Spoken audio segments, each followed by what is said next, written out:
ലോക നഗരങ്ങളിലെ ജീവിത ചെലവിനെക്കുറിച്ച് പഠിക്കുന്ന മേഴ്സർ LLC ഏജൻസിയാണ് ദുബായ് നഗരത്തിലെ ജീവിത ചെലവിന്റെ വിശദാംശങ്ങൾ വ്യക്തമാക്കിയത്.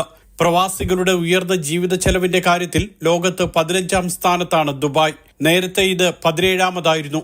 വാടക നിരക്കിലെ കുത്തനെയുള്ള വർധനയാണ് പ്രവാസികളുടെ കുടുംബ ബജറ്റിനെ താളം തെറ്റിക്കുന്നത്. കഴിഞ്ഞ വർഷത്തെ അപേക്ഷിച്ച് ശരാശരി 21% വർധന വാടക നിരക്കിൽ ഇക്കൊല്ലമുണ്ടായി.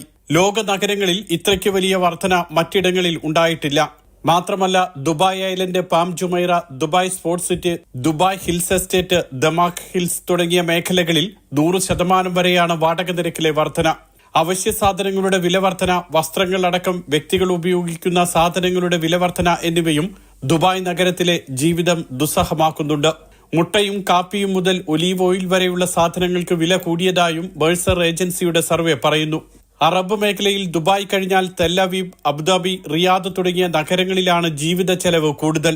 226 നഗരങ്ങളിലാണ് ഏജൻസി പഠനം നടത്തിയത്. ഹോങ്കോങ്, സിംഗപ്പൂർ നഗരങ്ങളാണ് പട്ടികയിൽ 1ഉം 2ഉം സ്ഥാനങ്ങളിൽ. പാകിസ്ഥാൻ തലസ്ഥാനമായ ഇസ്ലാമാബാദാണ് പ്രവാസികളുടെ ജീവിത ചെലവ് ഏറ്റവും കുറവുള്ള നഗരം. Mathrubhumi news, Dubai.